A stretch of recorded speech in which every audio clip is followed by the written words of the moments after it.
This is me taking it away. If I can just get it into focus real quick. There we go. Ooh. Bam! I have taken it. And here we go, Smacks! This is game 1 of the regional championship. Woo! We got here, man! Come on. High five, or knuckle touch. What do you want to do? What do you want to do? Whatever it is. Boom. Bump. Boom. Top of the moment. Let's get it. I don't have a hat. Top of the moment. I do want to hit more on this rivalry between Cloud9 and Sentinels because there's so much that we can really pour into. You opened a little bit about how Cloud9 used to be a team that was known for their identity was funnel Tarzan, right? I mean, Tarzan coming over from League of Legends and being one of the highest level and just one of the most probably skill-intensive players on the ladder that didn't get a chance to see pro play, but comes in here onto Cloud9. In fact, Cloud9 finally made their official announcement of the team. We've had Cloud9 under the org, but it's nice to finally see, like, hey guys, we got a Wild Rift team, and they're pretty sick, by the way. Yeah. And the whole Vaporwave aesthetic came in, but Cloud9, Tarzan, used to be just funnel resources into this guy. He was the only person that was pulling out Graves jungle for quite a while and just really taking a majority of the resources. They even like lane swapped Dragon Duo to the mid lane just so they could have prio on Crab. But ever since Griff came onto this roster, Cloud9 have been experimenting more with a Dragon focused primary composition here. And I think it's worked out great for them because Griff is a spectacular player and we haven't just seen enough of him yet. This is the tournament that can be his if he can make that statement and can become that huge carry player for Cloud9. Now, he wouldn't be able to do that without that consistency on the Corki, most likely going to Meals, and now with that Kaisa lock-in, it does secure it. Meals, one of the strongest Corki players in the entire Wild Rift Summoner series. I'm excited that he is back on this pick. But for Sentinels here, they did get their Ash banned away. Rest has put so much work in on this champion, but we are seeing some huge carry threats. We're seeing Sheesh on this Olaf. They have been one of the only teams to build entire compositions around carry Olaf, and we're finally getting that one here for us. And the Camille helps that out too. The Ahri helps that out. They have a ton of skirmishing threat now in the early game with this Olaf. Yeah, a lot of mobility built around Sentinels right now, and Rest taking the Xayah means that he's going to have a lot of self-sufficiency and peel, but something that we touched on before, you know, Zello, when he first made his debut on this Cloud9 roster, mostly known for the engages, the tanks, and the initiation between the Gragas and the Malphite, but Zello's been picking up the split push play, and we're getting a Fiora. And is this a Olaf Baron? It's an Olaf Baron. That's MTS. MTS is playing the Olaf. Okay, I was completely wrong before, but it's not 100% wrong. They do still have a lot of power here in this early game. Those undertows are going to hurt like a truck, but it's not as free to roam around the rest of the map. It's mostly just going to be to mitigate the early game of Zello on the signature Fiora for him. So I think this is a different adaptation that we could see. It's not that Camille is worse in the early game, but you don't really get much better than that Olaf undertow early. Yeah, and I think something that has to be noted here that both Zello and MTF have really been trying to set themselves apart from the rest of the Baron laners in the rest of the Summoner Series circuit by really opting into powerful split pushers, because at the beginning of the Summoner Series circuit, it was all about the tanks. It was all about initiation, Gragas, Malphite, even something the likes of Garen as well if you ran out of picks, right? But now for Zello and MTS pulls out our first Riven in NA Summoner Series. Zello goes a lot for the Camille. And as you mentioned before, the Fiora play, this is going to be one of the things that we have to look at for this game here, because the rest of the composition for both teams, either for Cloud9, very team fight heavy, very centered around comboing Package and Cataclysm. But we're going to have a little bit of a skirmish here. But Michael, Udall, and Sheesh should have the mobility to get out, but it is a flash thanks to the aggression from Meals. Yeah, Michael's got a flash out. You don't want to get caught up in the flag and drag from Tarzan, so we'll be using that onto the Scuttle Crab and will allow the skirmish to fall to a halt. Sheesh does pump out quite a bit of damage right there. I like the initial attempt to push off the enemy from that topside scuttle, and if we did see the lane in a proper position for MTS, then maybe that would have worked out, but the great push in from Zello makes sure that is not easily done. So we're still waiting for that early game big explosion to happen, as it does very, very early in these games sometimes. We're seeing Tarzan already start his jungle invade mission. Oh, no. Oh, No no. flash. Michael Udall was roaming up, trying to see if they could get a pick, but Meal's pinpoint accuracy on the communication, giving Tarzan the heads up, and because he had hit level 5, knowing that Michael Udall, no flash, it's an easy Cataclysm, and setting up for first blood for Cloud9. That's one of those cool things from Cloud9 that we get to see in action right away. They do give Tarzan a lot of priority in the early game. They make sure that he is the first person on the map to hit level 5. Hits it right there. They already blew the flash from Michael, and he doesn't have the Spear Rush because he's still level 4. Tarzan is so far accelerated in this game right off the bat. He gets to bring that over to Meals, spread the love to mid lane, and now Meals has just so much gold, almost already completing that first item. As Sentinels, remember that the majority of their power of this composition is reliant on Michael Udall and Sheesh linking up and getting a lot of successful mobile skirmishing, because despite powerful tools like a Cataclysm from Tarzan, Sheesh can always get out thanks to hook shot. He can dodge out on other abilities with a Hextech Ultimatum. Michael Udall can always Spear Rush and look to disengage. And so Sentinels, you really have to play off the power of mobility, but a powerful early level 1 or first blood like that is going to set things in the right spot for Cloud9 to start snowballing. Solid dodge there from Jackie, flashed out of the engage from Beggs. And Griff doesn't even need to flash because he wasn't the initial target. Is in the mid lane right now. Hextech Ultimatum onto Sheesh. Meals locked in and charmed up. Certainly going to be a kill. Goes over to the jungler of Sentinels just in time for the Drake as well. You don't have to worry about that quirky package being there as soon as it spawns. Just it's so easy when you have Hextech Ultimatum that Michael Udall can just easily follow up from Spirit Rush despite being a screen away. Charm lands. No Meals to be there for a potential fight over the dragon, but Sentinels can't really start it up either. So Cloud9 and Sentinels, a little bit of a stalemate. Sheesh, look at this, though. Sheesh might just look to opt in, try not to force a fight around the dragon where Tarzan is already focused. It's going to be an objective trade. Sheesh going for that solo right there. We'll need MTS to help this wave push in. But speaking of waves pushing in, Cloud9 might just take an entire bot side turret for free. Wow, in that isolated lane. Oh, Griff with reposition. Oh my word. Growth. Wow. Rest just believed that he was going to be able to win the 1v2. Otherwise, there's no way that he would actually take that trade on. But Griff was confident, had the barrier, had the flash, had the killer instinct. Jackie also had full the wild growth as well available. And Sentinels being really pushed far behind Cloud9 with a great start in this game 1 of the series. Yeah, that killer instinct was immaculate, getting behind the feathers, so the blade caller was completely ineffective. You can't even cast at that point. Rest knows, it's like, well, I'm not going to snare anyone with this. He's already behind me. I can't reposition. I don't have flash. So just completely falls to the wayside. And now Grip, with that full tower, has the Icathian Rain evolution with these item components just to go up and rain terror in this top lane as well, just to push in this wave. And you can already see that the fact that Fiora is outside of this Olaf matchup that MTS put together, the Olaf is completely wasted. You're not actually getting anything done in the lane anymore. You can't win a 1v2, let alone a 1v3. And now that they've put Dragon Duo lane into this Baron side of the match, MTS is going to be able to hold it off thanks to Rest linking up. But it seems a little awkward, though, for Sentinels because having MTS and... look, a pick mid lane, Hextech Ultimatum. Meals, nowhere else to run. Sentinels find some reprieve in this moment, and because they have the Rift Herald, they're going to look to try and break open the map with this crash. Gotta be ready for that ultimate usage there if you are Meals. You can't step outside of that turret range. There's so much mobility you have to keep in mind there for Sheesh, for beginnings on this Rakan as well. The reach that they have is so huge. So Meals gets caught out right away. Another Hextech Ultimatum seals the deal. And this is that jungle skirmish style that we really love to see unlock a champion like Ari that, yeah, doesn't deal a lot of damage in that late game, but in the early, if you land those charms, this can be the most effective mid laner in the whole game. Now, something you did bring up, Smacks, that I think we have to go back to because it is a little bit of a time bomb is the fact that Sentinels didn't get a chance to play around MTS's Olaf and really accelerating against the Fiora because Olaf is one of those champions that can beat Fiora in the early laning phase.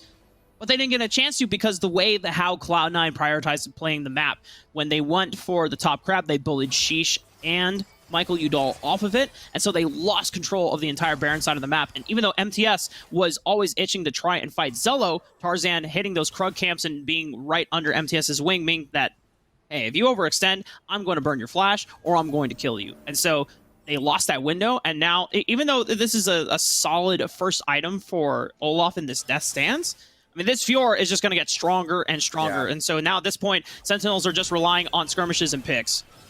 A lot of damage from Michael, but it's instantly traded back by that Grasp of the Undying. You can see the sustain from Fiora is huge at this stage of the game. That Trinity Force Sheen proc putting in work alongside Vampiric Scepter. There's no way that Zello can really lose a 1v1 at this point unless you do match the Olaf. But Cloud9, again, doing a very smart job just moving their duo around wherever Olaf is and punishing him with the added range of these two champions, the Lulu and the Kaisas. Might be another pick. Jackie is forced to pop the Wild Growth. Hextech Ultimatum is going to lock up the support for Cloud9. Here comes Beginnings with the grand entrance. Gets Jackie's flash over the wall.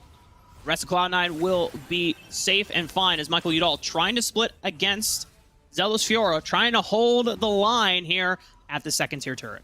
Sheesh definitely acknowledges that he has a lot of pick threat with his Hextech Ultimatum, and Cloud9 has to acknowledge this as well. They've already lost their mid laner twice to it, but that time, he just didn't quite have everyone in position ready to go for him quite yet. He needed to wait for that extra mobility of the Rakan to help lock him down, and even though the Hextech Ultimatum did a great job of it, just didn't have enough damage on his own thanks to all the... Oh, wait. All the Enchanter stuff from Lulu. Oh, no. Sustain? Okay. Well, the Death Stance is not going to keep him alive for very much longer. But MTS, maybe a conscious decision to try and distract Cloud9 from the opposite side of the map where Sentinels were able to pick up the second dragon of the game. But Griff, Tarzan, and Jackie are going to be able to exchange and open up the map even further through this tier 1 turret. Meal's also rotating and holding this point in the river to make sure that no one collapses on them before the recall. But now a majority of the members of Sentinels looking for the pick onto Zello under this turret. Ooh, that is a barrier for Zello, but he just doesn't have any other means of survival. The Hextech Ultimatum claims another soul. It's 3 for 4 at this point for Sheesh. All of the kills for Sentinels have come from that one ability. And, I mean, it makes sense as well. They keep playing around Rakan and the Ahri. They need to have that follow-up crowd control ready and available before Sheesh lands that ultimate. They fully acknowledge this time. They go for it very well. That's 2 items now for Michael, who now has a ton of burst at this stage of the game. Ahri doesn't scale super well with the damage. At 2 items, though, you can 100-0 somebody. Getting knocked up, losing about half HP, but thankfully Grand Entrance is a pretty solid ability for both initiating and getting away from danger. So Sentinels are still holding on. They're not falling far behind. Cloud9 only up about a solid 1,000, 2,000 gold, but like we said it before, Zello now at the second item breaking point with that Blade of the Ruined King. If Zello hits a third item, I'm really concerned for the side of Sentinels, because who is supposed to match this Fiora? I mean, it is supposed to be Olaf, right? But Sentinels really aren't trying to do that at all. Instead, they're trying to kill Meals one more time. Hextech Ultimatum a 5th time. 3 of them onto Meals, and you're starting to see where I'm going with this one, Rafa. I feel like I've said this a few times at this point. Beginnings potentially looking for a pick, but unfortunately, doesn't seem like the Protobelt gave him the greatest of dash ranges to find the pick. Jackie and Tarzan looking to lock down Sheesh and MTS. Sheesh can get out. Can't say the same about MTS trying to fight back, but Polymorph was going to delay his ability to be able to get back into the ring. Popping the Ragnarok, trying to get the hell out. Ooh. Nice heal, though, and the rest of the reinforcements from Sentinels are going to find Jackie, and Tarzan has to abandon his support. It's so easy for the rest of Sentinels to roam up the river. As long as they don't lose out on this mid lane turret, they won't even trade it for anything. But Cloud9 trying to at least get that one. They do take the objective in the end, keep that gold lead afloat. But you can see just how lethal Sentinels are. They're roaming around with 2 members, 3 members, this time 4 members, just to kill one person, because that's what their composition needs to do to keep themselves in this lead. They have a really strong team fight later with the big crowd control of Rakan and the damage damage from Xayah, they can make a competent 5v5 work, but they want to get these kills before that happens so they feel more confident in those team fights, and they put Cloud9 on edge. They want to make sure that their ultimates are known by Cloud9 so they feel threatened when it comes to those objectives, and they might want to just back off even if they might be stronger. Yeah, you're definitely right about having the fear of the ultimates, because I think every single time that Sheesh has had Hextech Ultimatum off cooldown, it is immediately used. And look, at we might get a trying it again. rush tactic. Shh. Spook. It's the Demacian Standard scouts out that brush. And Sheesh running away for now. The plan goes to the wayside. This goes for this recall. Let's see what that item is actually going to be.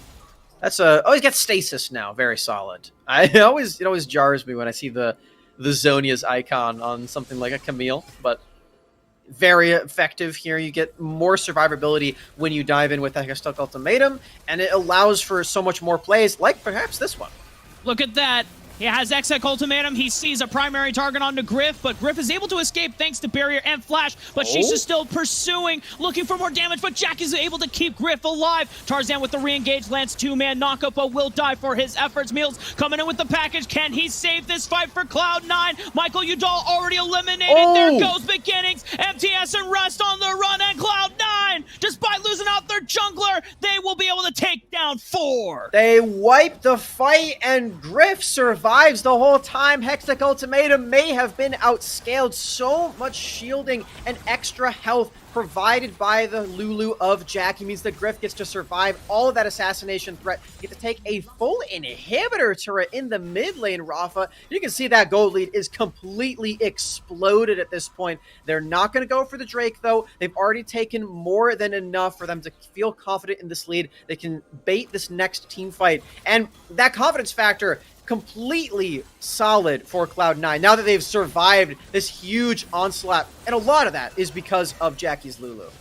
Yeah, it is so imperative that Griff survives this dive from Sheesh. Otherwise, Griff is not able to re-enter the fight with both Tarzan and Meals off of their respective re-engages. And this package is so huge. Meals buys so much time, but we got to get back into the action because Cloud9 looking to defend against the Baron entrance. Griff, once...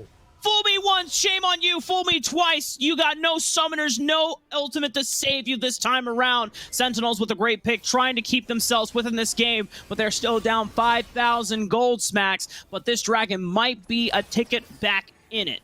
That was so close for it being a 1-for-1, though. Michael Udall lives with just a sliver of HP, and then the redemption as well. Jackie trying to secure the deal. Doesn't quite manage it. You can see that with that pick off the board, Cloud9 don't feel confident to go for a team fight, but they do feel just fine sieging down these side lanes. That's going to be a full turret. They can push in the dragon lane too, and they can even poke their head and say, hey, are you sure you're done with this dragon yet? Maybe I can steal this one away? No? All right.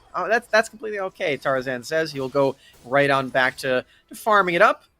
But Cloud9, just like you said, Rafa, they survived that first pick. That doesn't mean the Sentinels can't go for it again. And that morale staying afloat for Sentinels is what they need in a time like that.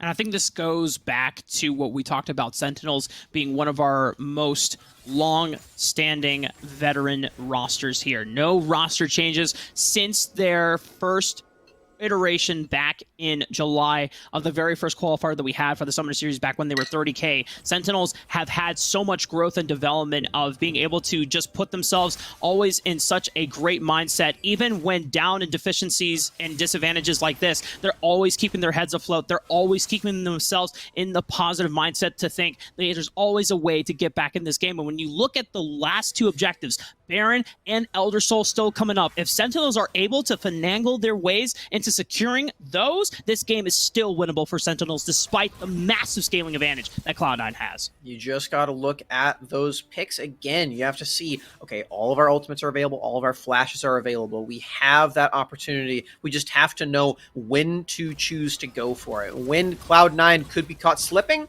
or when we can use that timer to get something else on the Rift. And I think they are mostly looking at that Elder, Rafa, because there's still going to be a bit before that one does spawn, but that is that huge major objective to look for. It is the Elder Infernal, usually just an unlosable advantage at that point. Now, I say usually because I don't want to fully cast a curse them right now, but if they can secure that one, then I do certainly favor them to take the rest of this game. So Sentinels, they want to pick that opportunity with grace.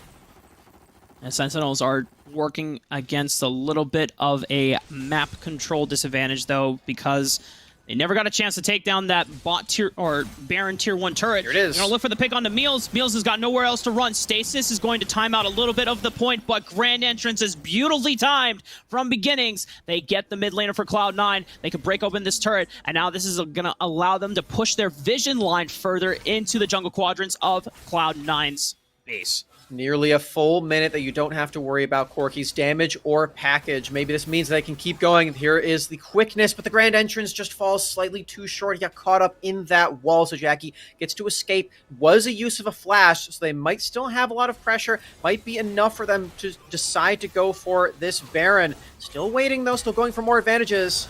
A flash from Michael Udall trying to follow up on the Grand Entrance with a Charm. Sheesh locking up Tarzan potentially, but still no Hex Tech Ultimatum quite available. But look at that. This is what we were worried about before for Sentinels. Cloud9, their ultimate win con is this Zello Fiora, who is now at 3.5 items. Sentinels have to respond, and they have to respect the split push imminent threat that Zello is putting on the base of Sentinels.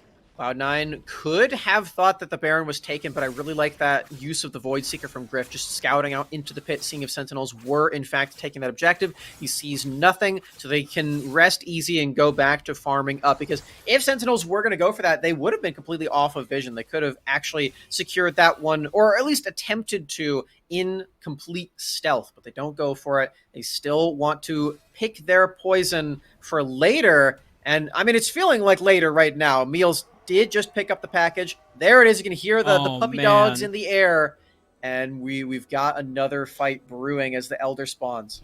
And for Cloud9, this is such a great time to have that package available because it is the Elder Soul that they are pressuring for. But we have to talk about this mid lane that is always enduring. Oh. Tarzan finding a great knock-up onto Sheesh. Has to use the hook shot. Tarzan wants to get in line. Oh, beautiful Cataclysm. Meals falling up on the package. Sheesh popping the stasis, but I think this is a lights out for the jungler of Sentinels. MTS trying to go for a flank, but Cloud9, they've already eliminated the frontline members. It's only down to beginnings. Michael Udall and rest. They're not going to take a chance with trying to end the base against 3, but they know that there is no jungler to go for a 50-50 smite. This Elder Soul is theirs. So much damage onto that Camille and Sentinels. They had a solid flank position from MTS, but he couldn't do it. He didn't have any crowd control. They got some crowd control now, and they're going for it. Can they get the steal? No steal. Tarzan is able to secure it thanks to the smite. It's an honorable attempt from Sentinels to try and get into the pit and steal the objective away, but their lives are forfeit as Cloud9 pick up the ace. They have 10 seconds, seeing how much damage they can do to try and just end game 1. They're going to do it right now, Rafa. There's the redemption. They've got all these teleports, and we've got it. We've got our first win on the broadcast for the NA Regional Championships, and it goes to Cloud9. This is huge for the organization, for the squad, because the last time that these two teams took on each other, it ended in a Cloud9 defeat. The first upset that we had seen from Sentinels or from any team, because it was the first time that a team had been able to defeat a higher-seeded opponent going into a tournament. Now, I know we're getting ahead of ourselves. It is only game 1, and things can adapt. Things can change going into the next game. It is a best of 3, but I think we just have to give a little bit of the celebration to Cloud9, who, going into the third major, compared to prior track history, was kind of almost a slump for this organization after being known for always going top 3, always top 3. You know, enemy and tribe, kind of hard for that team to always challenge, but then Immortals started surging up and they fell to 4th. Then Sentinels started surging up and they fell to 5th. For Cloud9 to return to form, even with new AD carry in Griff on this roster, this is the Cloud9 that all the fans want to see emerging for the regional championships, for the last run, to be that 1NA team to represent at the international event in Singapore for the Horizon Cup. You have to remember this is the first tournament that they've had with Griff where he's had a really solid amount of practice. They've had multiple weeks to practice and scrim and prepare with this specific player and all the rest of the lineup as well, seeing how he fits in and how the team can fit to his play style too. And it seems to be working out very well. They've put a stop to a lot of the plays that were going on in this one. You saw they were able to take that full turret in the Dragon Lane. They then rotated up to stop that split push from MTS. And even though they did have a lot of plays that ended up in Meals getting taken down right away, they didn't lose hope. Because they have so many different win conditions now when they have Griff on this squad. You know, Meals definitely has to get, like, the award for coolest head. Yeah, tilt proof, because he was the target of many of these Hextech ultimatums, both him and Griff.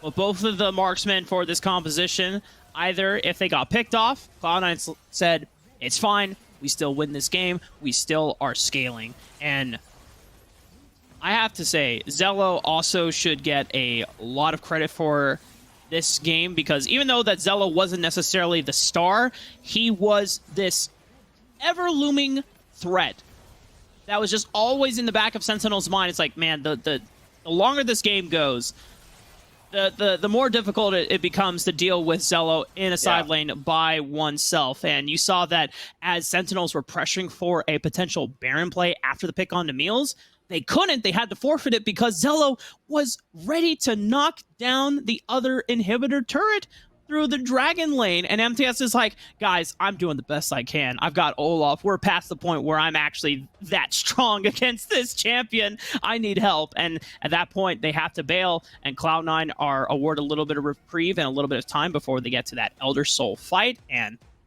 that's game one. That's the best part of having a composition on your team that has just so many win condition, so many strong champions that you can play through. That Cloud9 put together, you know, you've got Meals, who, yes, he is dying, but he's still making these package plays in the team fights, and he is still showing us that consistent presence that we've known from this player throughout these last 3 months. And now Griff comes in and he deals so much damage. He gets to survive thanks to some fancy footwork as well. We got to see in that last replay him dodging out on all these Camille abilities on the back. And when you don't even need to use your Fiora that much, then you know that things are going very well. You know that the rest of your team is very solid, and you can keep that trump card ready and waiting for when they need it. Now, they can go into this next game, and maybe for Sentinels, you're like, should we ban the Corki? Should we ban the Kai'Sa?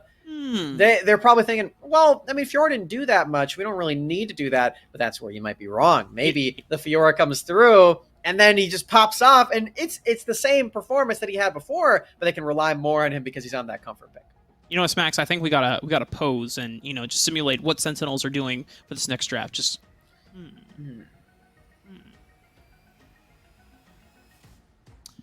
clip it, ship it, send it to socials. Bam. This is Sentinels Draft 2. As we're getting ready for that second draft, I do want to kind of bring us back to the overall perspective and, you know, other things that we want to bring attention for the audience that is happening at this tournament. Well, unfortunately, you know, we're here all remote doing the production and the broadcast. It is insanely cool that Riot invited all the teams participating in the regional championships to fly out to Denver, where most of the teams are meeting up for the first time. Not all the teams were able to take that offer. Some of the teams actually wanted to fly out to each of the team's specific headquarters or gaming houses. If you're, I think Sentinels. Well, when we were catching up on socials, Sentinels have like an Airbnb where all the guys for Sentinels are basically playing from. I know Cloud9 and Immortals have a majority of their players, if not all of them, flown out to their facilities in LA and the Los Angeles area where they are playing from. And I think at the Denver center where the other teams flew out to, I think Tribe is there. I think Enemy is there, if I'm not mistaken. I know Tribe, they had a super sick, like a photo shoot and everything. Yeah, they had a photo shoot out in the out in the Denver, Colorado fields, man, and they looked like they were about to go hunting. They're ready to stalk their prey, man. I'm sure we're gonna get to see a look from them later, as they have been our best team in the North American Summoner Series spot. So that'll be a ton of fun when we get to see them, and maybe we get to see some more cool pictures from them too. Because I know the one today where they were like, "Today's the day," and they were all in like the field and everything, and they were like smiling ear to ear. It was very wholesome. I really liked that. Yeah, it was so funny because like Chuck had his game face on, starting has the mask, and he's like posing down, and then you have T Tigers. He's just like, yeah, cheese. Yeah. That was awesome. Oh my god, I love the personalities of the players that we've had the pleasure of talking with yet. Honestly, talking and getting to know all the Wild Rift esports players has been such a treat. Obviously, for those that are new to Wild Rift esports, or those that are kind of watching this for the first time, a lot of these players actually know each other because they have been competing in mobile esports for a very long time. They've been doing it since they were underage, like since they were kids. Some of these players are still kind of kids. Yeah, that's true. Some of them have won world championships when they're only 16, which is like just insane to me. When I was 16, I was struggling in like physics class, and yet these guys are going off and just winning world championships. I mean, like, man, that's how awesome are these players? And with such long tenured competitive experience means rivalries, friendships, and just interlooming narratives that transcends titles, right? And that's always the fun thing to just see how these players have kept up with each other. Some of them have been on the same teams before, now splitting off and going against each other on different teams. It's always something that we have to pay attention to as the tournament progresses. And to bring it back to the game right now, we do actually have the next draft. We're getting into that game too.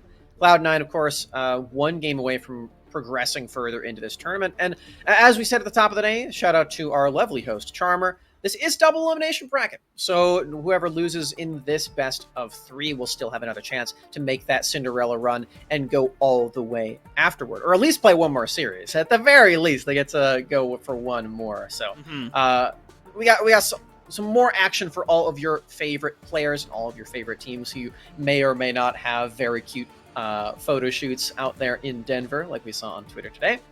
Coming into this one, though, we're seeing that both teams are on the same sides.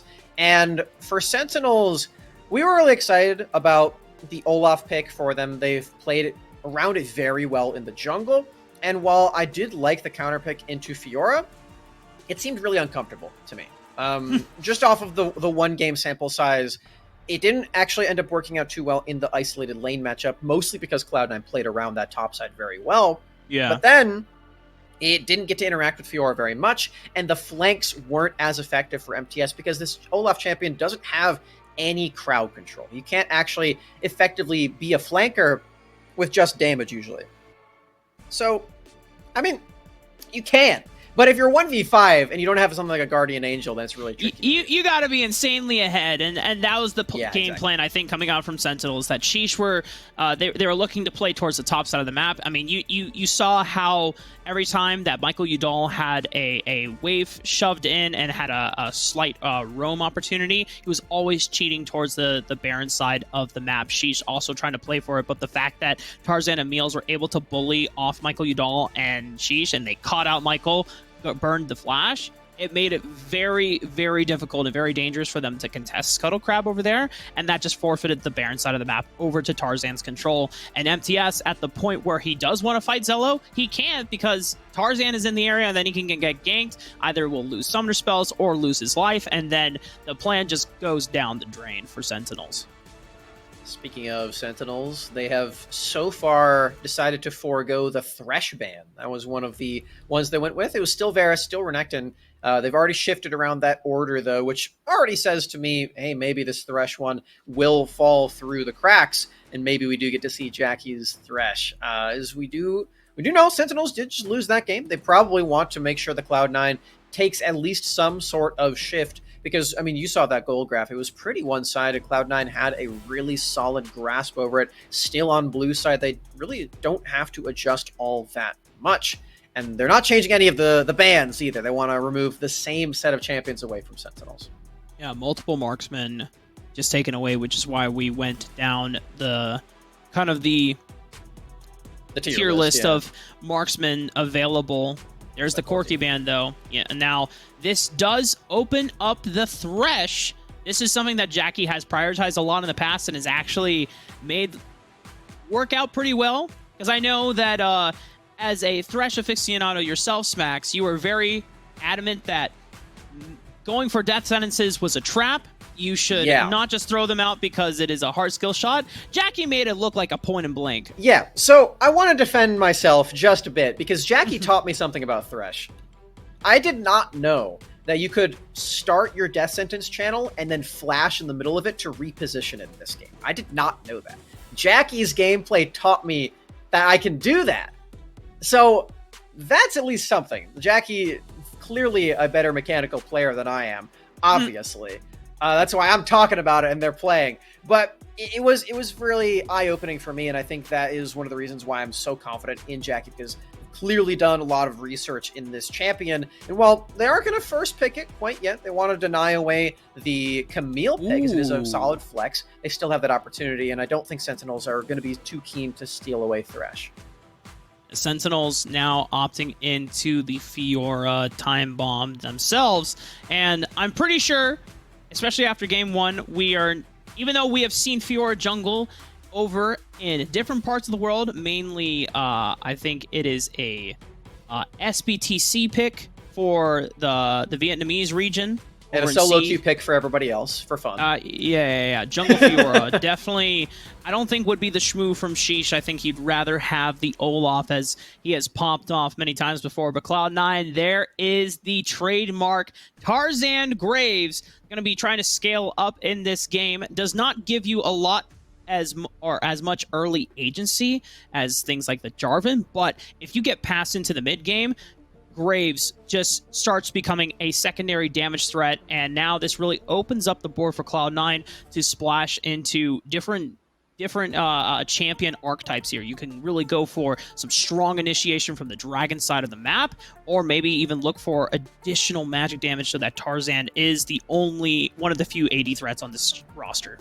And you can feel that Cloud9 are very keenly aware of what they want to deny away to. It's that Camille and the Orianna now that they have on their side. They've stolen that away from not only Michael Udall, but also Rest. As we said previously, both of these players are very adept Orianna players. So Cloud9 stealing that one away, giving Meals one of his power picks as well. Now that the Corki's off the board, makes a ton of sense to me. And they're also going to deny the Lulu, the usual combo that we see with the Kai'Sa, because you have so much extra damage and so much extra survivability from dives. Now, the tool that Griff used to survive Hextech Ultimatum in the Wild Growth from Lulu is not available for Sentinels. And this means that likely Zello will have a very easy time killing this marksman. I wonder if Beginnings goes for maybe a Braum here, because Rakan has been a great support, but if you are able to... Okay, no. This is going to be...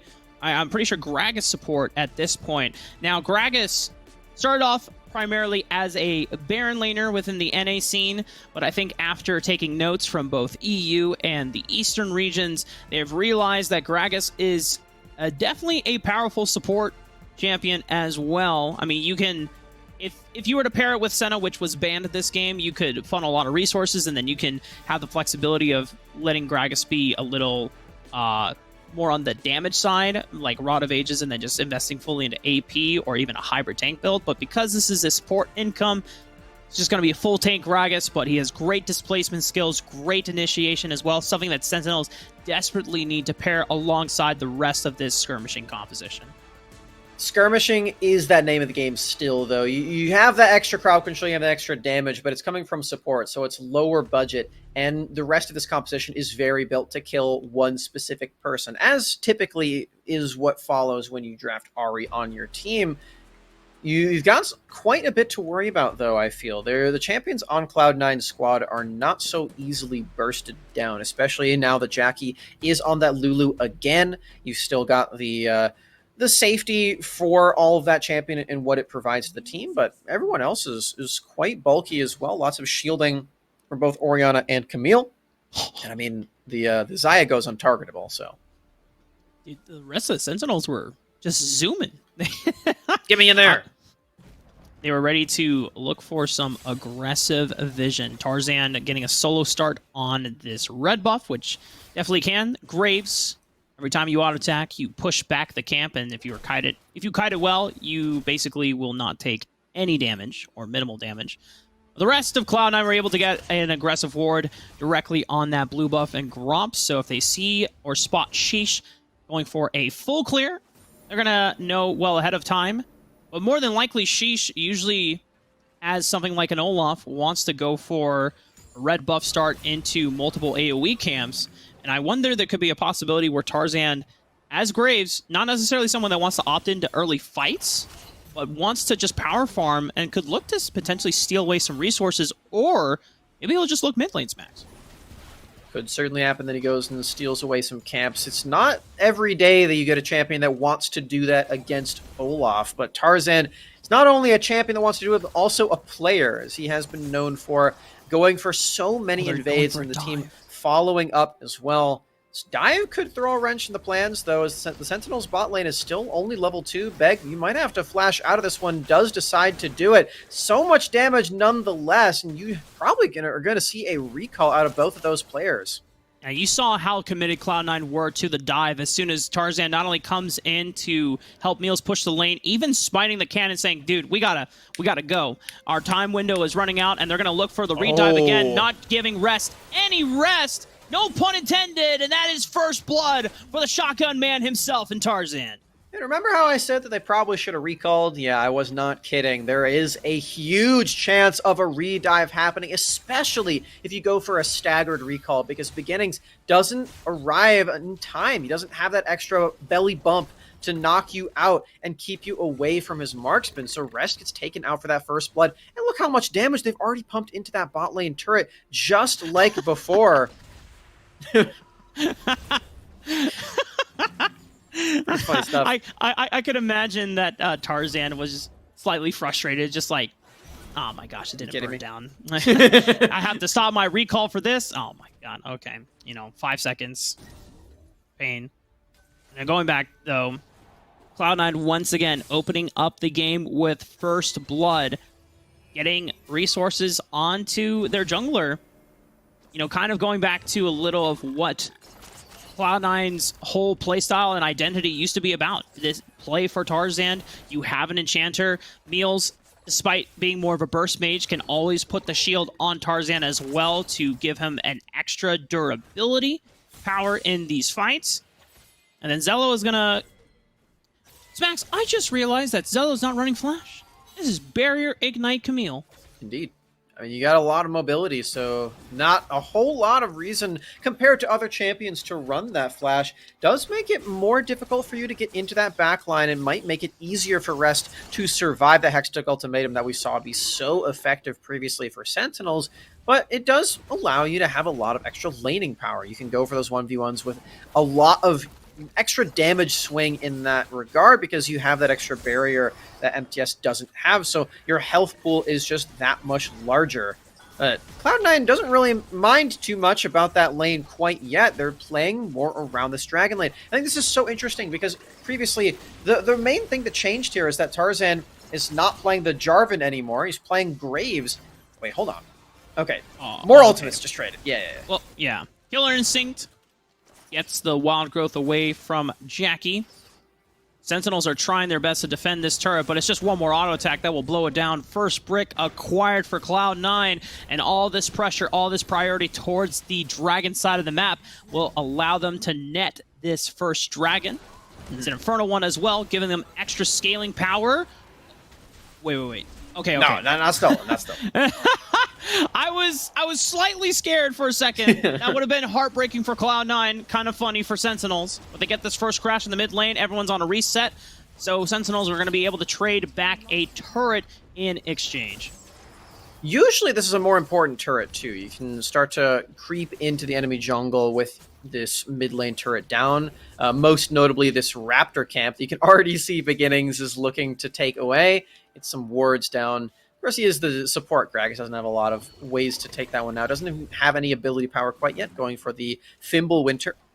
And I want to mention what I was talking about in the jungle before for Cloud9, because Tarzan on this Graves pick, you don't have as much lockdown, you don't have much crowd control. So why would you spend all of your time going to a one-on-one lane and try to help out that person when there's not a guarantee that you can kill anybody, when you could help out 2 people on your team instead? That's just simple math right there. You go to the Dragon lane instead, and you're helping out not only 1 person, but 2.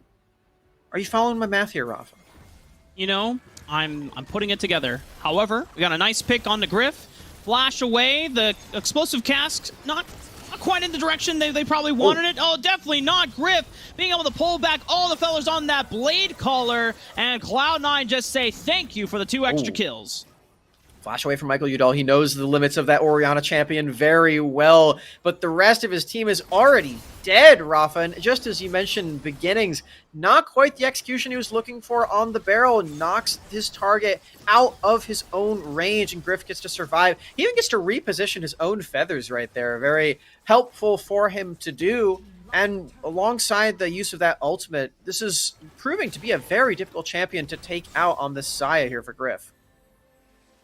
Rest of the Sentinels are still trying to push forward despite losing out on the Dragon Duo lane in that exchange, knowing that Griff, no summoner spells, no ultimate, or at least the next 30 seconds. There's not a Dragon that's coming up anytime soon, as Sentinels want to take some time to go for some aggressive vision, and I really want to get another look at how that fight devolved, because I think it was a slight execution error here. Yeah, I think so. Because Griff was completely dead to rights there. He was face-checking into a Gragas. So much crowd control is available there, but that barrel just knocked him the wrong way. It's about the same thing as when you're going for an Alistar combo. You get the headbutt, but then you forget to press Pulverize, or you do it a bit too late. It's about the same effect. So unfortunate there for Beginnings. It's to donate an escape route over to Griff, who now is just so strong in this game. You have that ultimate is showing just how crazy this champion is going to be to take out. And I mean, that's what Sentinels comp does, Rafa. You have only single target damage, you have only single target burst and pick threat with something like an Ari Charm. So if Griff can avoid all of these, whether it's by him or some other wayward skill shot helping him out unintentionally, it's going to be such a detriment for Sentinels, as they are at such a huge disadvantage now. Cloud9. You know, before in game 1, so we might get a fight. Sheesh trying to find Jackie, forces the wild growth. Rest of the Sentinels are starting to collapse now. Pings are coming out. Everyone knows that Michael Udall is on the chase. Charm lands onto Zello. He's able to get away thanks to the hook shot. Beautiful blade color from Griff once again. Roots up the majority of Sentinels and prevents them from being able to push further. And this is all a 4v5 in perspective. Meal's getting a lot of solo time in this Dragon lane. Yeah, not too bad for Meals. He doesn't have to make it over to that team fight. He doesn't have teleport, so there wouldn't really be a way to do it nonetheless.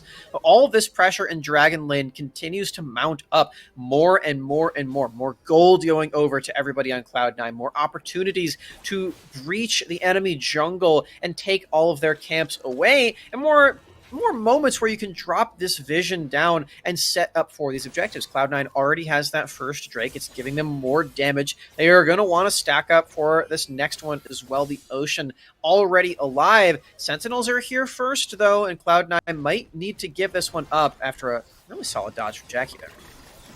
I don't know. Cloud9 are kind of just bullying their way back into the pit. Yeah. The rest of Sentinels, they have ultimates, but no Spirit Rush for the next few seconds. No Killer Instinct.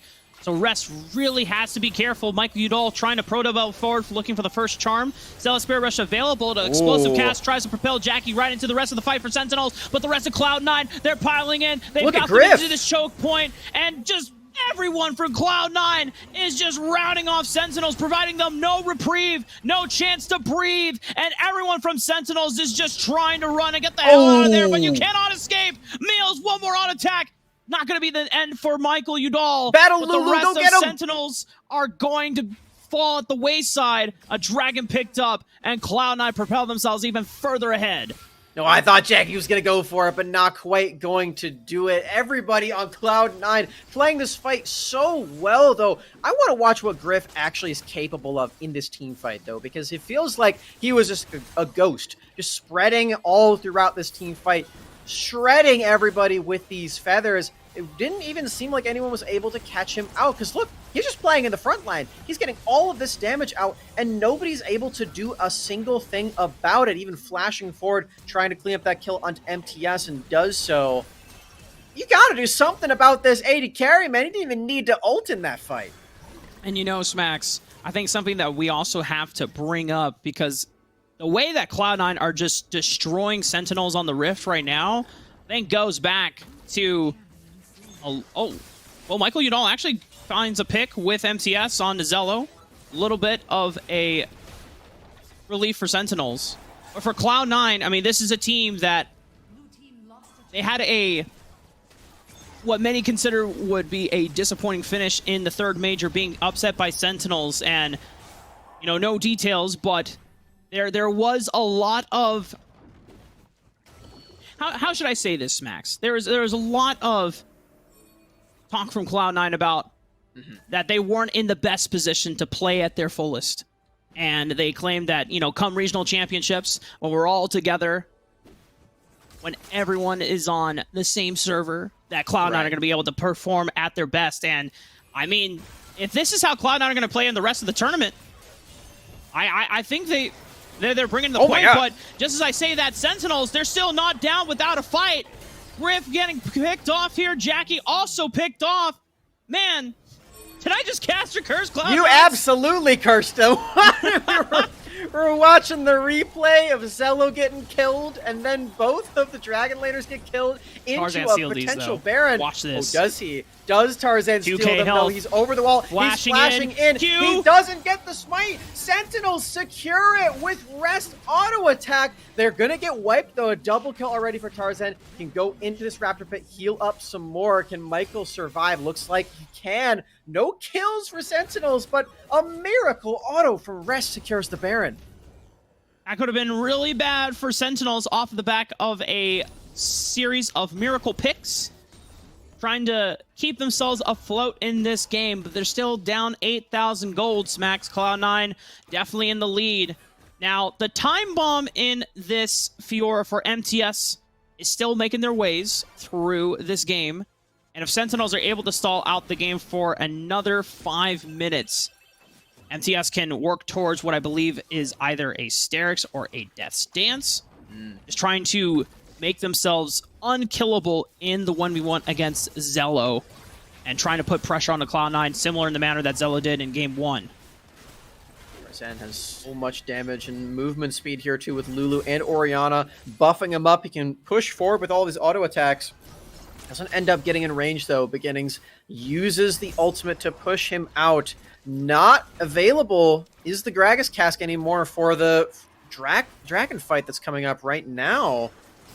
Cloud9 just get to go for this right away. They can push out everyone from these corridors, or can they?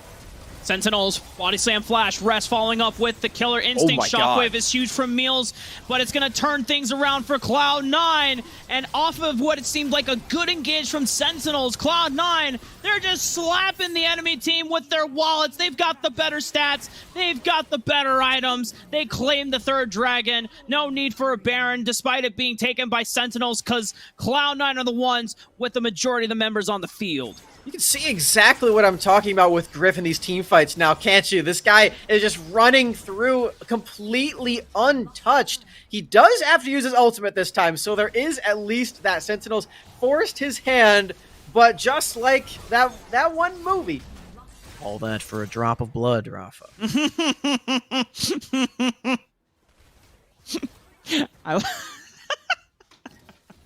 I like how through all of our talks about how do we refer and make our pop culture references, and it's like, all right, and no longer by name. We just say the quote and we move on. Well, you're not moving on very well right now. We got well, you know let what? it fly. Sorry, I'm not not quite on the same page. I find it too hilarious to not pass up. Sentinels and Cloud9. This has been an absolute dynamite of a series so far. And while Cloud9 has been leading the charge in most of these games, Sentinels have done their diligence and tried to do their best to go for these picks, to go for these miracle plays. But I think as the story is coming to fruition, Cloud9 with... Oh! It accomplished what he wanted it to. It looked kind of silly, but that was the Xayah ultimate. So that's not nothing.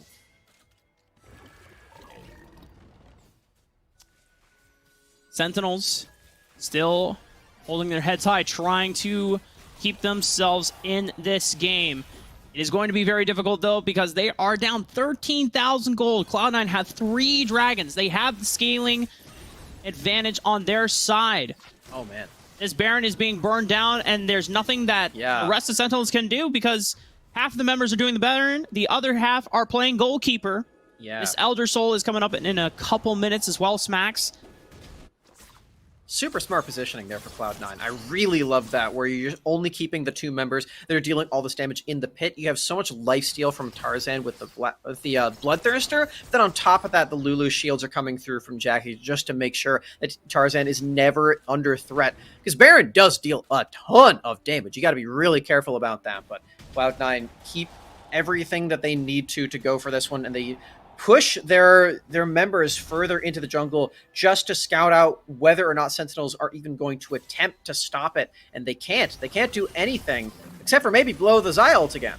Yeah, oh my God! was looking for the pick, but the collateral damage from Tarzan and the shockwave as well to follow up from Meals, just like in the Cloud9 hype announcement trailer. Cloud9 came back for vengeance. They came for revenge, and they are not here to play around. They are here to win a championship. Cloud9 take the first series. That's a 2-0 against Sentinels? Cloud9. I was not ready for this, Rafa. I was not ready for this at all. They have implemented this new player onto their squad so well. I am loving the look from Griff. And yeah, Tarzan got MVP in both of these games, thanks to the game. He did have crazy performances as well on the Jarvan and then on the Graves. But Griff in this late game is that shining light for these guys. He is pumping out. Oh, look at that damage chart. Look how much he did in this game. Man. Most in the entire game. This guy is so good. He's such a breath of fresh air for this Cloud9 team. And after this look, they are huge contenders to win the title. Man, I gotta get a chance to like take a breather, and the only way I can catch my breath is like I'm this beautiful man to my it's technically my right, but on the screen it's my left. And Charmer, man, tell me what happened. Well, what happened was Cloud9 played angry. That's the note that I took. I said, okay, they were for a long time considered one of the teams that were very clearly in the top 4. And so that's why it was such a big deal when Sentinels upset them during that 3rd major. And they are basically back to say, hey, that's still our spot. That was a fluke. And we're actually a bit upset that we lost that. And we kind of had to deal with that storyline for a bit. So they emphatically just dominated Sentinels. There's really no other way to put it. Every moment of both games, they were ahead. You could see it in the gold charts. You could see it in everything. And so I know seeding wise, this is an upset, but while we don't have full scores, there's also some other surprises, at least currently going on across the rest of the bracket. So if you're watching at home, Chunk Chortle is up 1-0 in the series against NME, which is quite amazing because NME is considered one of the top 2 teams in North American Wild Rift right now. Now, we know Chunk Chortle has a ton of talent. We've talked about it before, but they are currently up 1-0 right now. So we'll see if they pull in a big upset. But yeah, for this one, Cloud9 technically seeded lower, but I don't think we can call this a true upset. We said at the top, these are two teams that are very close in talent, very close in skill. They've been around for a while, and Cloud9 made that look easy across that series. So they're on their way to the semifinals. Now, if you're a fan of Sentinels, don't worry, this is a double elimination event.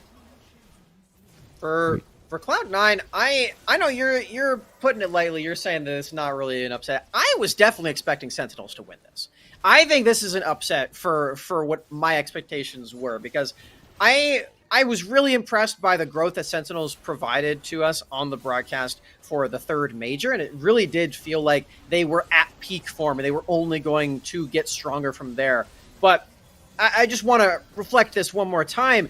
Griff's implementation on this team has looked so stellar. Having so much confidence in this bottom lane to keep all of the other plans going for Cloud9. And when you have so much confidence in all three of your lanes, it allows Tarzan to have these MVP performances where he is just spreading out into the enemy team's jungle. He's going for these early game dives. He's going for every single play that he can think of in the moment. And they all are working out really, really nicely. I'm so impressed by this one puzzle piece that seems like has sort of finished the entire picture of Cloud9 in the Summoner series. Yeah, don't get it twisted. It's not that Sentinels, while one could look at this and go, man, Sentinels are having a rough day. I mean, Sentinels still had some really solid picks. There were some misexecution errors that occurred, but I really think it's quite the opposite, in that Cloud9 have just really upped their play. I mean, this is looking like Major 1 Cloud9, where they were really just handily bodying and dominating early stages of the game against the teams that they were playing against. And like you said, I mean, I'm pretty sure Griff was moonwalking in the last two fights, just walking crazy backwards, throwing out feathers, and then pulling them back, blade calling, and then, my God, Griff doing his best Michael Jackson impersonation, just styling on these kids. All right, well, I've got some exciting news, gentlemen.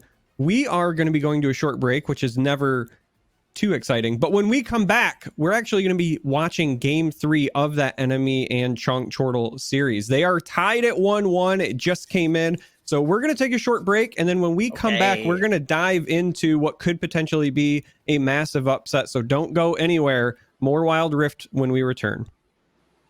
Welcome back to the Wild Rift Summoner Series North American Regional Championship, presented by Verizon and, of course, brought to you by Riot Games, Wisdom, and Nerd Street. I am still your host, Charmer, once again joined on the desk by the amazing Rafa, the wonderful Smacks, and we are getting ready to dive into the third game of an ongoing series. This is NME taking on Chunk Chortle. They are tied at 1-1, which is kind of an upset in and of itself, with Chunk Chortle just sliding in during that last chance qualifier.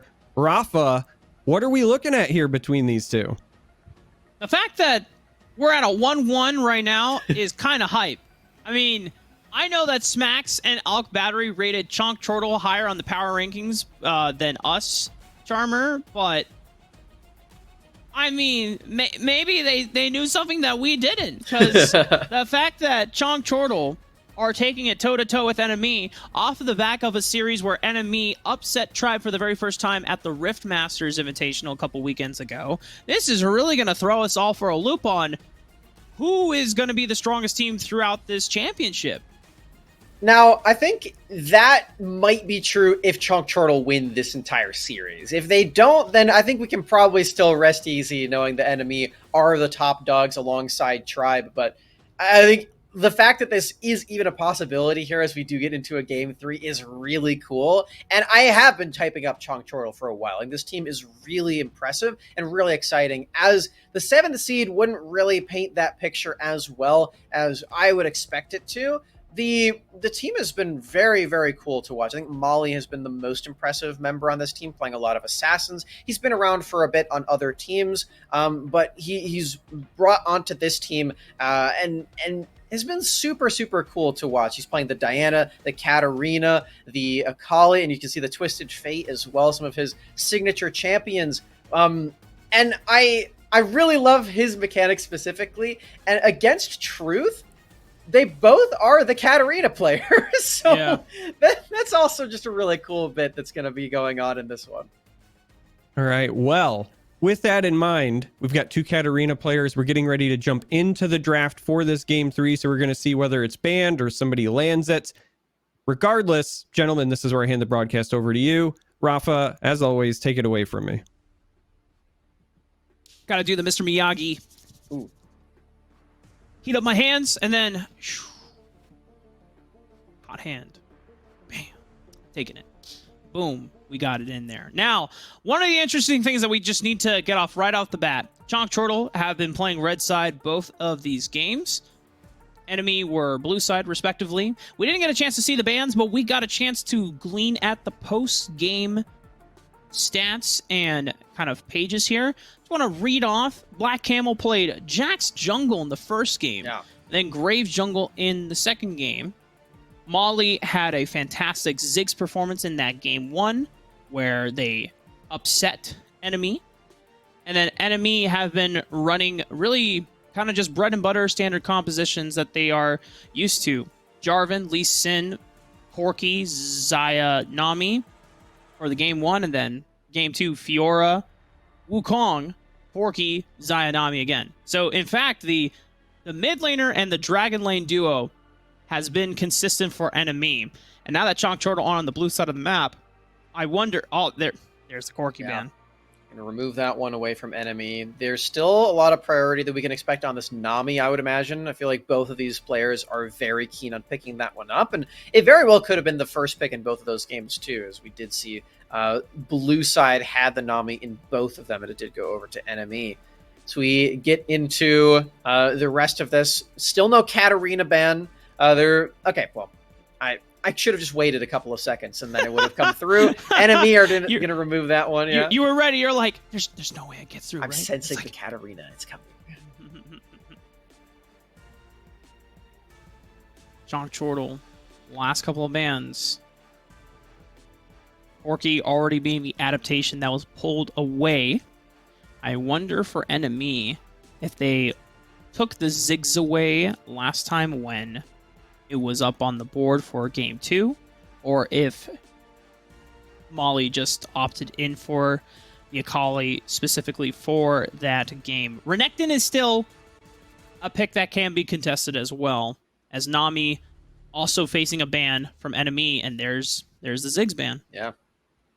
Well, we were right about the draft so far. The Nami priority is high, the Ziggs priority is high, the Corki as well, and the Katarina. So it's now just onto potentially just the second string champions. We do get that Camille denied away. It hasn't been picked at all in this series, so maybe that was one of those bans previously. This is a good time as any to mention Chonk Chortle are playing without Luan. Luan is not here for this series. It is Dawn instead in that top lane. And while it just from looking at the drafts alone, we're seeing that he's playing Renekton in both of these other games, has been, sort of that stun bot for the squad, being that big health bar and helping out, sort of trying to fit into the machine that is Chonk Chortle and how they tend to operate, which usually is a lot of strength in the dragon lane duo. So for Dawn, probably will need to just hold his own and wait for that late game and be that front line. Renekton priority has been kind of an all-time high for the eastern regions. Hasn't necessarily caught on quite the same over in NA for all the teams, but I know Smacks, there is a ton of disengage and peeling options now for Chonk Chortle. Not only is Xayah trying to take away from Dienzio, but also the Janna as well. Wow, this whole composition about Chonk Chortle was really all about disengage and kiting back, and now they've thrown a Diana into the mix, which is, I guess you can disrupt things as people dive forward from Enemy, but, that really, Chonk Chortle are just... Whoa, wait. Hold on one second. Am I seeing this right, Rafa? We have a Kai'Sa mid. Yeah. It's the Kai'Sa mid. Do you remember this, Max? I do. He goes AP Kai'Sa. Yeah. So, like, he still goes for the first two evolutions, right? But then he builds a Ludens and then a Death Cap towards the mid-game and just becomes a poke machine while also being, like, a hybrid marksman. Yeah. Very cool builds from Truth. This is pretty exciting. So it's spread a bit around the rest of the North American scene, but I believe Truth was the main person to bring that one out. As you said, he goes for the same AD components. He wants to get the Icathian Rain. It's the main tool of damage and wave clear for Kai'Sa. And as mid lane, the wave clear is even more important. So you want to keep that one online. But the main threat becomes the Void Seeker once you do get that looted, because it instantly upgrades that ability for you, and you get that death cap on top of it to help that one deal even more damage alongside your auto attacks, because it does boost the damage of your plasma stacks. Very interesting stuff that we're going to be seeing now. You can see that the damage is already coming through even before the items are here onto Hestia. Yeah, something that I had to think about. I was like, where did we first see Truth's AP Kai'Sa? And then I was like, oh yeah, this was game 1 of Rift Masters Invitational, where Enemy got the first win over Tribe. Then we went to game 2, and then they came back, and then Enemy won game 3. So Truth just bringing back a little bit of that Rift Masters flavor, which Dienzio was very adamant about saying, hey, you're going to see some cool stuff. Black Camel already being invaded on, though, by Tybe, and that's a flash down from the jungler of Chonk Chortle. Not easy to duel against the Olaf in the early game, not to mention Truth dealing a ton of damage right now. Black Camel doesn't have flash, so yeah, you got a hookshot over that wall. Will escape for now. As just like I was saying before, Tybe has so much damage.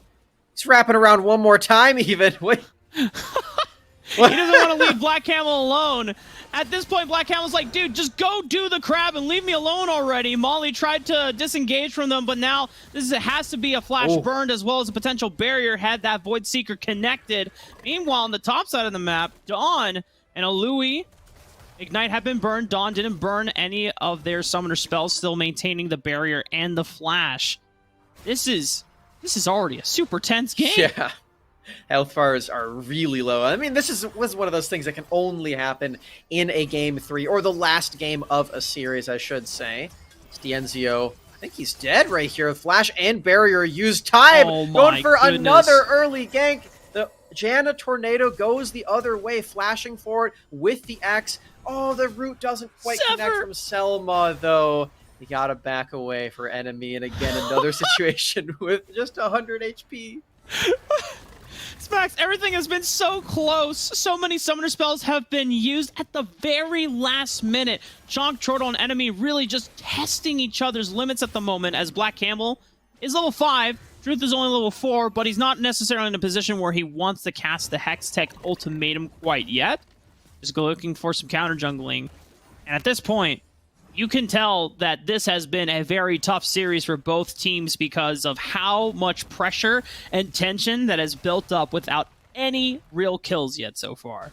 I will say the Enemy currently has a pretty solid lead, about 1,000. I assume that is mostly just because of the minions that they've been able to pick up, and this one might help too. Black Camel, you got to use that Hextech Ultimatum to survive the damage from Truth. So far, it's worked, but won't in the end. First blood to Truth. Now, the Ash Arrow comes through, weaving around the Krug Pit, makes it a double. Enemy walk away with 2 kills. Enemy able to corral and pick off Black Camel in his own jungle. The crowd control is just too powerful for Chonk Chortle to deal with. And Enemy, it just opens up the floor for Tybe to just run through and pick off 2. Man, oh man. Chonk Chortle now down 3,000 gold after an explosive fight in that jungle quadrant, just in time for these 2 objectives to come up, where majority of Enemy are going to have major component advantages going into a first real team fight. This is what we've come to expect from both Tybe and of the Olaf, where you just go for all these skirmishes in the early game. And then, on top of this, the Ash Arrow. Watch this one. Pew! Very nicely done from Dienzio. Makes that one super easy. For Enemy on the invade, they get to take away some of those Kruggies, too. And there goes the Scuttle Crab alongside the Rift Herald. I mean, I wouldn't expect anything less from the man who made the first YouTube banger video about Ashe, potentially best new marksman, after making one about Varus as well. Make sure you check out Dienzio's YouTube content. He may have changed his name, but the channel's still there. Oh, another Ash Arrow. Looking for it. Black Camel. Oh no! Oh. Enemy! They stole the dragon because Black Camel had to use Smite early just to keep himself sustained. What? Oh, this is disaster for Chong Chortle. Massive damage from Nori's blade color, but enemies still survive. Man, that's one of those most painful moments ever where you deal all of that damage and then the health bars are just a sliver above 0. Oh, and that was a tragedy. Oh no. Guys, what is happening? Okay, Black Camel reinitiating though. Hextech ultimatum locking him down. Tactical sweep will pick up Tybe and is able to at least trade 1 for 1, trying to stop the bleeding. But the momentum on enemy's side, we didn't get a chance to really talk about the state of the games from previous game 2 and 1, but man, look how close this dragon is, Max. Let's just see the health bar play out. The Asher doesn't quite connect there. I believe that was 114. It looked like. No, man. Very, very sad stuff for the side of Chong Chortle, and this one's even sadder, right? All the feathers come through, and he doesn't even get to kill. Oh, look at Selma's health. Man, it sounds like we're being very empathetic for Chong Chortle, but it's just those moments where you're so close to getting kills and it just feels bad. But it's every single play in a row. Well played for Enemy, though. Yeah, Enemy. I mean, it has been very unlucky in a lot of these skirmishing situations for Chong Chortle, but also credit to Enemy for just having the confidence to always take them in the first place, and they are using the momentum and the snowball to their advantage. They are not giving Chong Chortle any room to breathe. 7,000 gold lead under 7 minutes. And I'm just going to let that stat ring true for a while because that's pretty wicked for Enemy. The Ocean Dragon at their disposal thanks to that steal. They already used the Rift Herald. They've taken a couple of turrets.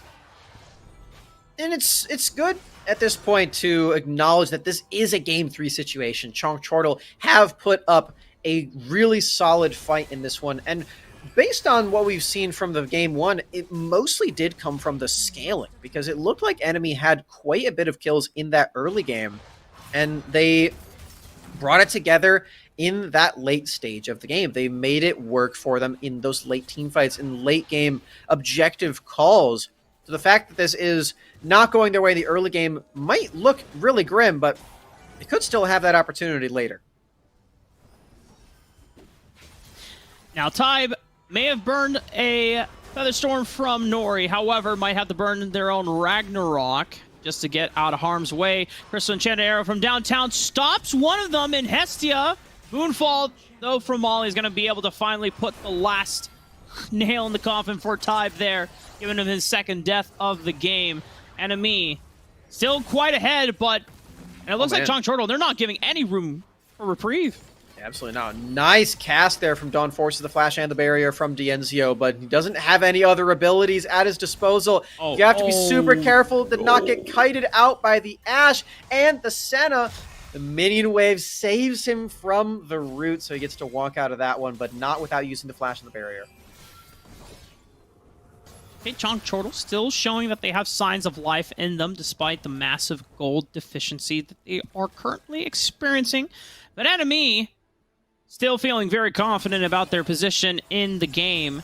And if you look at how this composition is built up, Enemy, this is a triple marksman composition, Smack. Yeah. So that's really sick, but that will come at a cost if Molly and the rest of Chong Chortle are able to link up. But if they're just going for picks like this and not letting them get their ultimates off, then these triple marksmen are just going to continuously rain down damage. Selma will fall at the hands of the rest of Chong Chortle, but it's a small price to pay when the rest of Enemy are able to run through Chong Chortle. Oh, okay. I really like that tank there from Dawn, making sure that the Void Seeker didn't quite connect. He was blocking for it, so not finding the last hit, but it does mean that he takes way too much damage, and Dawn falls underneath his own turret. That's going to be a free Drake for Enemy. His team fights are looking closer than we thought based on the lead, but still very favored for Enemy. It's now 9,000 ahead for Enemy, under 10 minutes. This is This is filthy.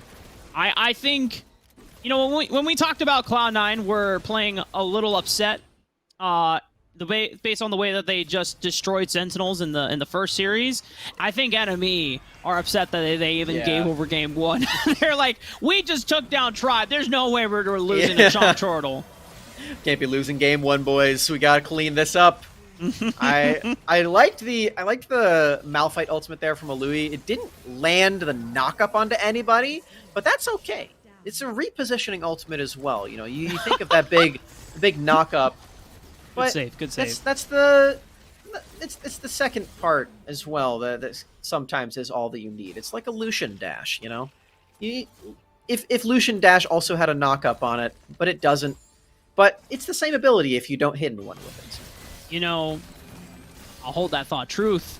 Oh. Killer Instinct to reposition, flash away. The Ash Arrow, there's no way. Oh my god. They trade 1 for 1. Oh my god, he was dead to rights. That should have just been a freebie. But no, Jungler means that this smite, there's no 50-50 smite. Enemy, they're now just going to turn around and just start destroying the rest of Chonk Chortle in this Baron Pit. No return. They have smite available for Tide. He will secure it. Don trying to make it close, trying to be the hero and salvage this series for Chonk Chortle. But now he's the one that is running for his life, and he's just going to get run down eventually. Okay, Molly's still in the middle of a bunch of people. Louis doesn't have any mana, but there's the arrow onto Hestia. Oh my so God. much damage is available as long as Louis gets in range with his Sunfire, and he does. Now, Selma, you've got to run out of health. That's exactly what happens. Molly has all this damage. And Louis doesn't have any mana. You gotta flash out Hextech Ultimatum, but Truth is here. Tide is here. Molly trying to be a miracle worker, but the Malphite tankiness is too much to bear. And the Baron buff minions are now pushing through mid for Enemy. Man, Chonk Chortle took away the Xayah, but at what cost, Smax? Just to give Dienzio a global stun ability every 20-30 seconds? Oh my god, this is so painful. 12,000 gold ahead now for Enemy. They are very much in the lead, very much making the right steps towards closing out this series and advancing on to the next round of the upper bracket. It would take a miracle for Chonk Chortle to come back at this point. There is double elimination, Rafa. You've got more time if you are Chonk Chortle. So they did qualify as that 7th seed. They knew they were going to play against Enemy or Tribe if they were going to win and make it into that last chance qualifier. So they knew this was coming. That they won game 1, I think, is a really good sign for Chonk Chortle in the rest of this bracket. This one's not feeling quite so good. If you're trying to get some picks onto the Malphite and he's dealing more damage to you than you are to him, and that's not a very good sign, as that arrow comes through and pierces the heart of Hestia, popping the Guardian Angel underneath this turret. They get a trade kill onto Louis thanks to the turret damage. Now Molly's into position, an excellent moonfall onto 3 members, but it's just not enough damage, Rafa. There's no way that Chonk Chortle can win a team fight at this point.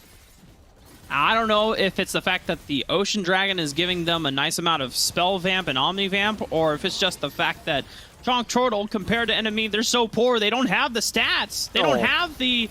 they don't have the combat items at all to be able to fight back. Enemy.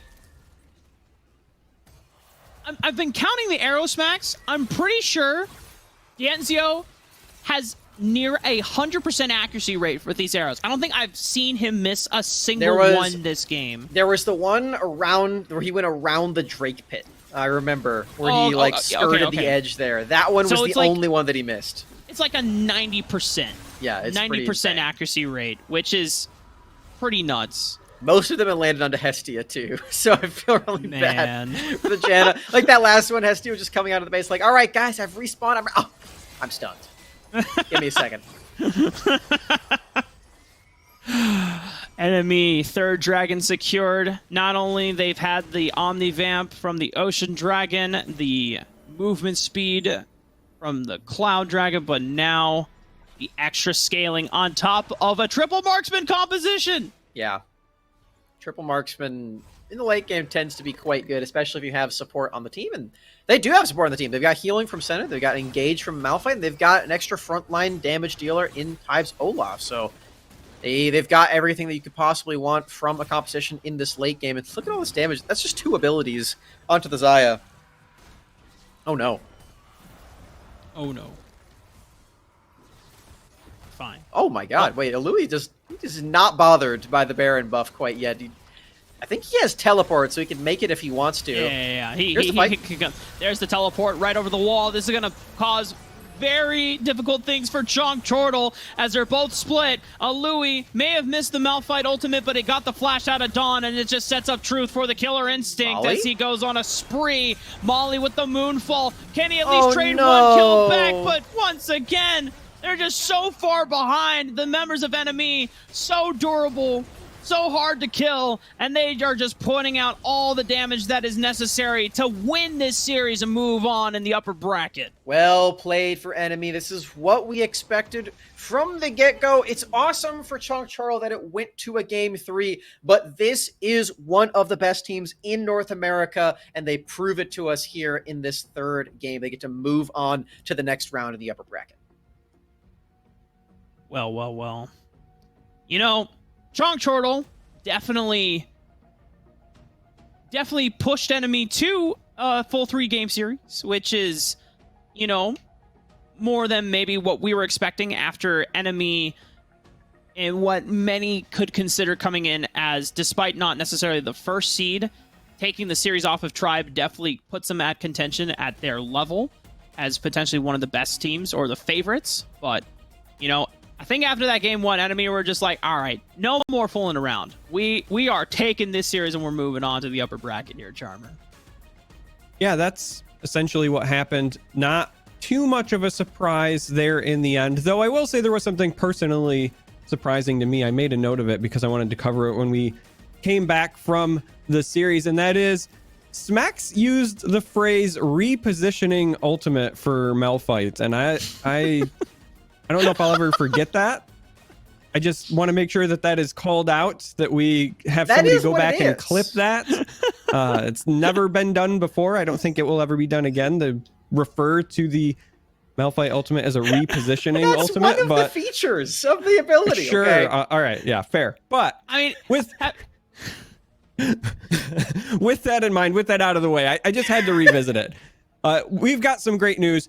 We're going to be taking a short break, but when we come back, we are going to be kicking off the semifinals of our upper bracket. We're going to be seeing NME, who just had that victory, taking on Immortals. So again, don't go anywhere. We're taking a short break. When we come back, NME versus Immortals in the semifinals when we return.